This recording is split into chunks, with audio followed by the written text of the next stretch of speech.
She sat in silence, shoulders folded inward, spine bent like she was afraid her very existence might offend the rest of the room. Her skin shimmered faintly pale blue, almost translucent, dotted with the tiny biolights of her species. Her name was Ayari, but to the rest of the engineering corps on Station 9, she was the alien intern. Not a single soul had spoken to her in 3 weeks. The lab cafeteria was crowded as always, rows of long steel tables, humans in grease-streaked uniforms laughing over coffee and synthetic noodles. But at the far end, one entire bench remained untouched, because she sat at its center, alone. No one said it out loud. No one needed to. She was different, too quiet, too soft-spoken, too smart, maybe. Or maybe it was just that her people, the Lysari, had once warred with humans a generation ago, even if peace had long since been declared. Some wounds left shadows that refused to fade. She picked up a protein bar with delicate fingers.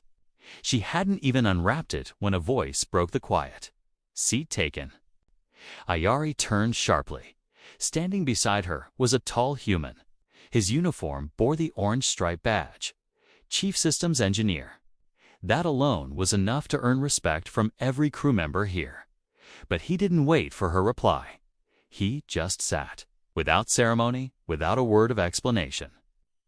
He opened his lunchbox and began eating like it was the most ordinary thing in the world. But to her, it shattered something. For a moment, Ayari forgot to breathe. Then the chief engineer spoke again. "You honor your elders," he said, "by serving them first." His words were clipped, precise, leaving no room for misinterpretation. And though his tone didn't change, there was an unyielding patience in his eyes as he waited for her response. It was unlike anything she'd ever experienced from any human. A memory flickered through her mind, a childhood lesson about human customs. Their idea of politeness was bafflingly complex. One had to consider the age of the other, their status, their gender, their relationship to the speaker. And yet, despite all those variables, humans could still manage to be so unfailingly rude to outsiders. Except this human wasn't being rude. He was doing what any human would do. He was simply offering her the seat. It wasn't much. In fact, it was nothing more than a simple act of courtesy, one many humans probably did without even thinking about. But to her, it was a universe of difference. This human wasn't judging her. He didn't care that she was an alien. Status, gender, age, none of it mattered to him. He was offering her a chance to belong. Ayari finished her protein bar and stood. Then she bowed her head slightly. It was the universal symbol of respect, of honor, of gratitude. When she straightened, her chest lifted, her posture taller, her chin angled slightly upward. For the first time in weeks, she felt a smile tugging at her lips. "Thank you," she said, her voice barely above a whisper, but it held a strength that belied her words. "I will sit here today." As the chief engineer rose from his seat, a grin splitting his face, someone else entered the cafeteria. Captain Rex Corrin, commander of the engineering corps. He, too, was a human. And as he approached their table, his eyes narrowed slightly. "Chief," he said, his voice sharp, "what are you doing?" "There's work to be done."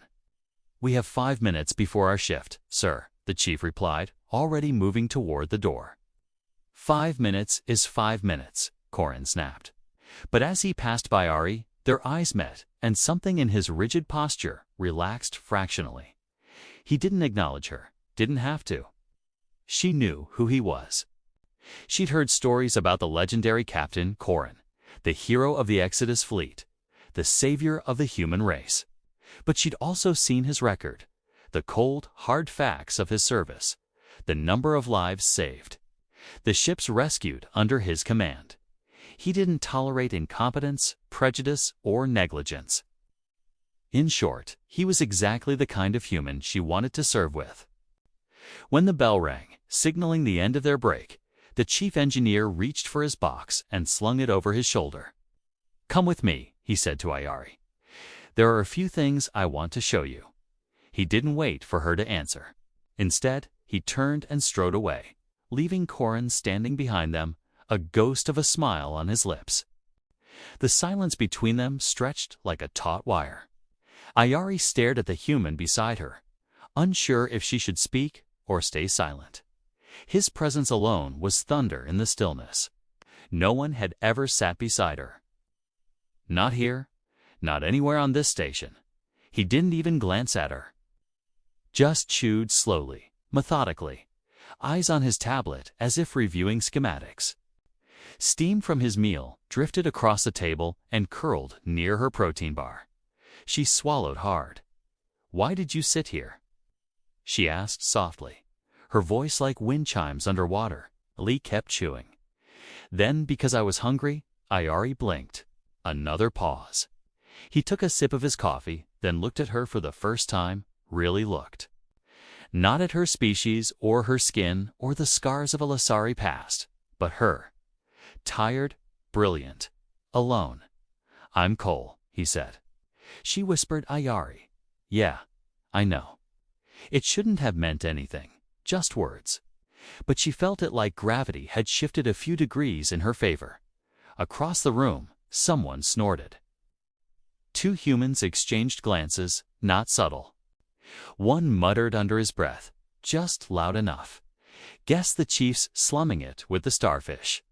Ayari stiffened. Her gill-like frills tightened against her neck. Cole didn't look up. He just said, "You know, it's funny." The room quieted, sensing something. He raised his voice slightly. "People keep forgetting she scored higher than all of us on the propulsion redesign simulations. Maybe next time we'll ask her how to keep the reactor core from failing instead of making jokes about fish." Silence. Then the clatter of a dropped fork. Someone looked away. Another bit their lip. Cole returned to his meal like nothing had happened. He didn't look at Ayari again. He didn't need to. She stared at him like someone who'd just been handed air after nearly drowning. And for the first time in weeks, she smiled tiny, barely there. But real. That was the first crack in the silence between them. The space that stretched between ship and station, Earth and stars, them and us. A space that to an outsider would seem empty, but which to those within rang with unspoken words, unheard apologies, the weight of 1,000 unspoken questions. From the moment Ari had stepped onto the bridge, she'd been acutely aware of it.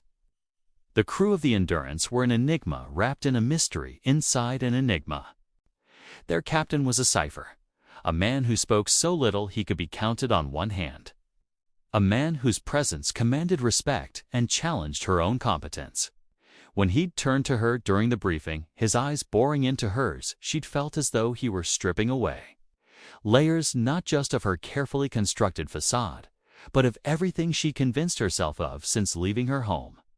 She still wasn't sure what he'd seen, but she knew it was a reflection of what he saw in himself, a truth neither wanted to admit. She looked away first, unable to bear the intensity of his gaze, and when she turned back, the crew were gone. Only then did she realize the extent of the silence. The crew of the Endurance were a puzzle, each piece alien and yet somehow fitting. Bound together by a common purpose and a shared past she didn't understand. She was the new piece, the outsider, and she sensed that they were watching her, gauging, waiting. If she made a move, they would shift. If she stayed still, they'd wait. The power dynamics were clear. She was the one who needed them. They had no need of her. Yet here was Cole, breaking the unspoken rules, acknowledging her presence, reminding her that she, too, was part of this crew, part of something bigger than herself. He was the breach in the wall, a chink in their armor. And with that chink came a sliver of hope.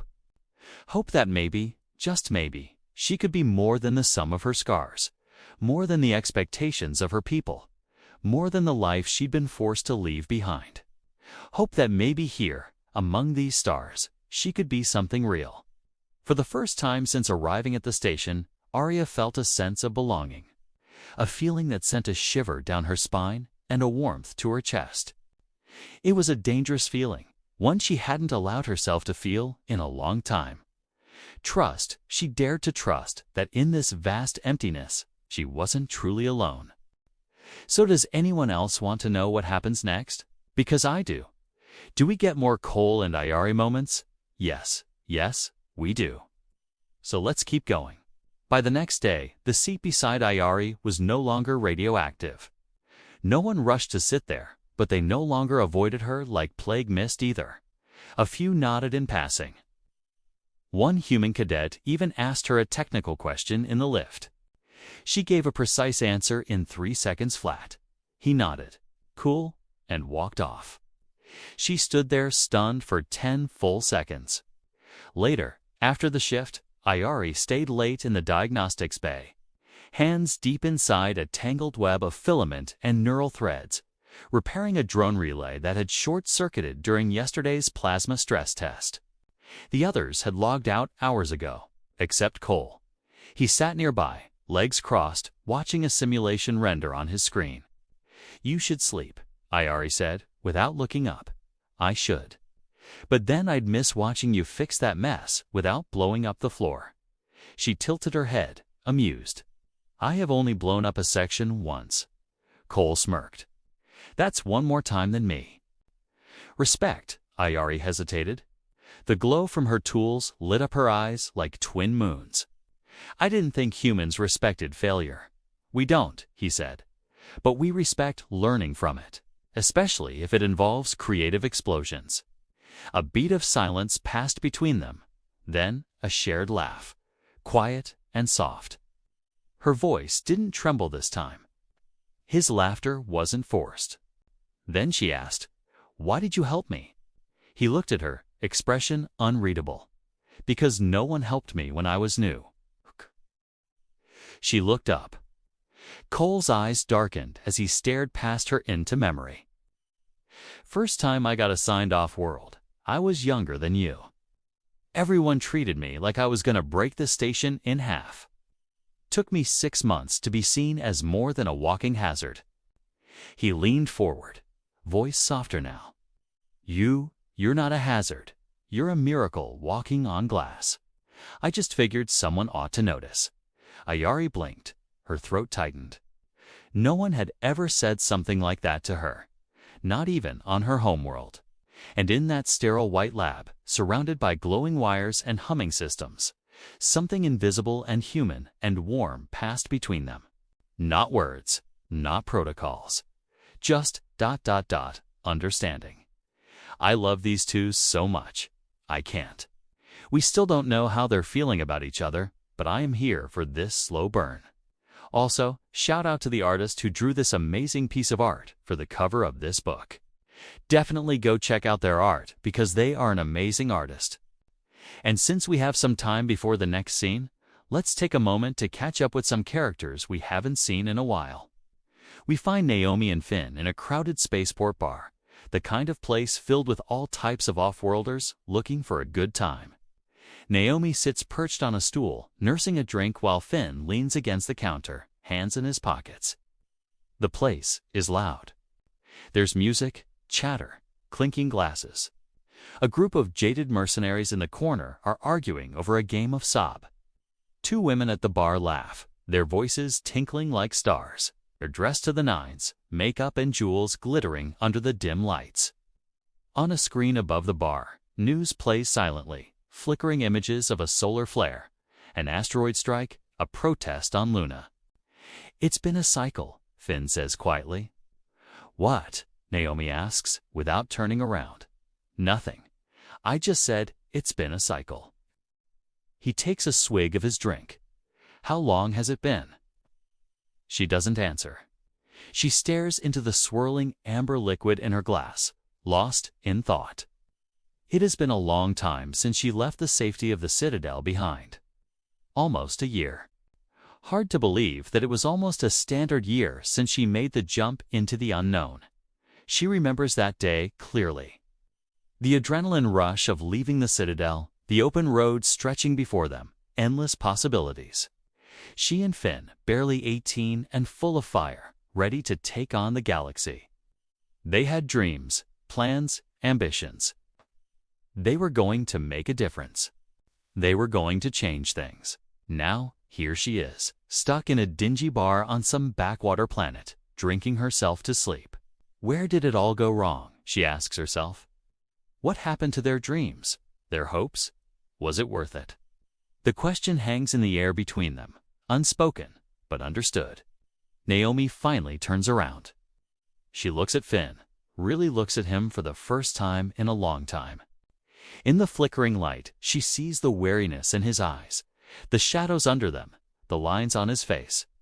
How old is he now? 20, 21. He looks older, weary, disappointed, and in that moment, she realizes that they both have changed. They have grown. They are not the same people who left the Citadel.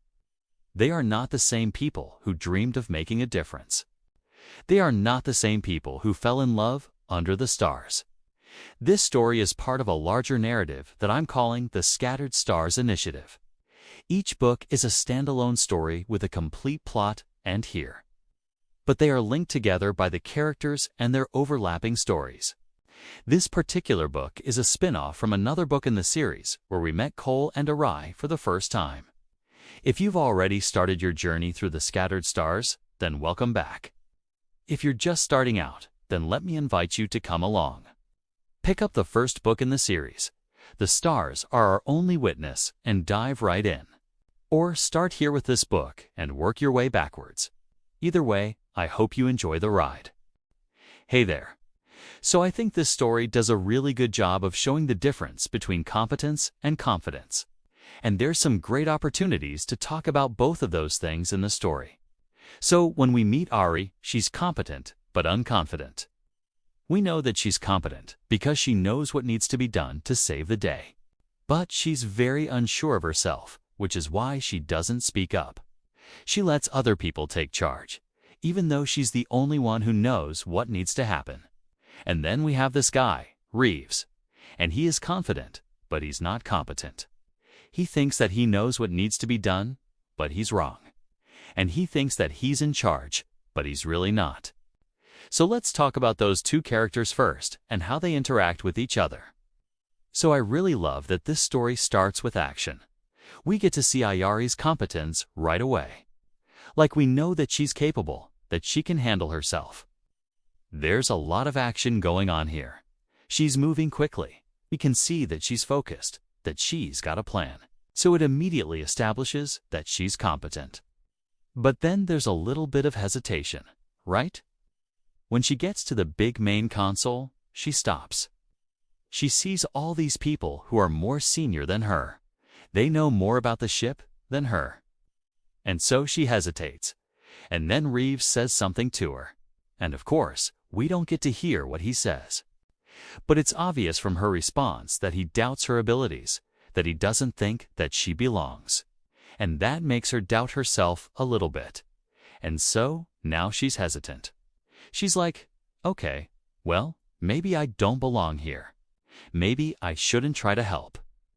Now, enter Cole. Now Cole comes in and he's like, nope, forget all that. You go fix it. And he's not mean about it. He's not condescending. Like he's not talking down to her. He's just like, you do it. And by doing that, he shows that he trusts her. He believes in her ability. And that gives her the confidence to be like, okay, I can do this. And that's a really important moment for her character, that she has someone believe in her, and that helps her believe in herself. I also really like the way that the story handles the conflict with Reeves. It's not that Reeves is malicious. He's not a bad person. He's not trying to actively make things worse. He just thinks that he's in charge. He thinks that he knows what's going on. And so he gets really angry when Ayari tries to take over. But I love the fact that she doesn't engage with him. She just goes and does her thing. Like she doesn't try to argue with him. She doesn't try to tell him that he's wrong. She just goes and fixes the problem. And in doing so, she shows everyone, including Reeves, that she's capable, that she knows what's going on. And ultimately, that's the best revenge. Like she doesn't need to tell him that he's wrong. She just goes and proves that she's right. I hope that was helpful. The next morning, she walked into the cafeteria like she always did, head low, shoulders tight, clutching her meal tray like a shield. But something was different. The room didn't go quiet.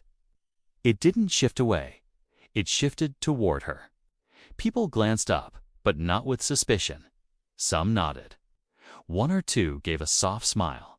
It wasn't celebration. It wasn't fanfare. Just respect. Reeve stood near the water station. He didn't meet her eyes, but he did nod once, sharp. For a man like him, it might as well have been a parade. Ayari froze halfway to her usual seat. That long, lonely bench, occupied. 2 cadets were already sitting there, leaving a gap in the middle, like they were waiting. They looked up, hesitated, then scooted aside and patted the bench. She blinked. Then she heard his voice, low behind her. Overwhelming, huh? Cole stood with his usual unbothered posture, coffee in hand, grease on his sleeve. He looked like he hadn't slept. His eyes were kind. "You don't have to sit there," he said. "Not unless you want to." She turned toward the bench, then back to him. "Will you?" she asked softly. "Will I, what?" "Sit beside me." He didn't answer. He just walked past her, nodded to the 2 cadets, and sat down without a word. Ayari followed and placed her tray beside his. And as she sat not alone, not unwanted, not invisible, she saw something even more surprising. Another human joined. Then another. The bench filled slowly, organically. Not because she was a novelty. Not because of pity. Because she had earned her place. Because someone had seen her before the others did and sat beside her without a word. She looked at Cole. He didn't look back. He just slid her a warm coffee and nudged it toward her with a gloved knuckle. "You belong here," he said, finally. "Told you." And this time, Ayari smiled without fear. Later, during training, she found herself laughing, really laughing for the first time in months, maybe ever. A small, relieved sound that hitched in her throat and escaped as pure joy. Something about being surrounded by people who understood, who respected, who accepted her for who she was. Not what she could do made all the difference. Back in the barracks that evening, she noticed her bunkmates watching her with curious expressions. "What?" she asked defensively, tugging at her collar. The top button was loose again. "You okay? Yeah?" she lied. She wasn't okay. She was more than okay. She was exhilarated, exhausted, emotional. Everything she'd been suppressing for so long threatened to spill out. She shoved it down, pasted on a tired smile, and climbed into her bunk. "Just tired," she mumbled into her pillow. As the days passed, Ayari found a rhythm in the chaos. Training, classes, sparring sessions, meals, chores. Simple things, ordinary things. Things she'd never had the chance to experience, to learn, to do. Things she was catching up on. She learned how to shoot straight without wincing, how to throw a punch that landed and hurt, how to stand toe-to-toe with a guy twice her size and not get stomped into the dirt, how to be part of a team, part of a plan, part of something bigger than herself. One evening, after a particularly grueling training session, she found Cole waiting for her by the door. He didn't look surprised to see her. "Ready?" he asked, offering her his arm. Startled, she hesitated for a moment, then placed her hand on his arm. Her fingers closed around his bicep, calloused and strong. "Where are we going?" "Out," he said simply, and walked toward the elevator. Outside, the crisp night air hit her like a bucket of ice water. Blinking against the sudden brightness, she saw that Cole had led her to a small, secluded courtyard tucked away behind the academy. In the center, a worn stone fountain gurgled merrily. And surrounding it, scattered on the ground, were a dozen or so mismatched chairs and tables. Most of them occupied by cadets, some in uniform, some not, laughing, talking, eating takeout food. A couple making out in a corner.